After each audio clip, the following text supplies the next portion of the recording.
السلام علیکم، آپ دیکھ رہے ہیں ہورائزن نیوز HD۔ خبر شامل کرتے ہیں ساہیوال سے۔ کشمیر ڈے کے موقع پر کشمیر اظہار یکجہتی کے سلسلہ میں جامعہ فریدیہ ساہیوال میں ایک شاندار تقریب کا انعقاد کیا گیا۔ تقریب کی صدارت قبلہ ڈاکٹر مفتی پیر محمد مظہر فرید شاہ نے فرمائی۔ تقریب سے خطاب کرتے ہوئے مولانا وسیم مہروی نے فرمایا، مسلمان ایک جسم کی مانند ہے۔ تقریب سے خصوصی خطاب مناظر اسلام مولانا حافظ محمد اسلم رضوی مدرس جامعہ فریدیہ نے فرمایا۔ خطاب کرتے ہوئے آپ نے فرمایا، کشمیر آزاد کروانے کا واحد حل جہاد ہے۔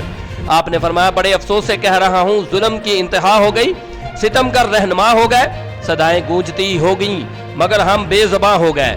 تقریب کے اختتام پر مظلوم کشمیریوں کی آزادی اور شہداء کی مغفرت کی دعا بھی کی گئی۔ رپورٹ محبوب چودھری، سرپرست اعلیٰ ہورائزن نیوز HD۔ مزید خبروں اور اپڈیٹس کے لیے ہمارے YouTube چینل کو سبسکرائب کریں، بیل آئیکن کو پریس کر دیں اور ہمارے فیس بک پیج کو لائک کیجیے۔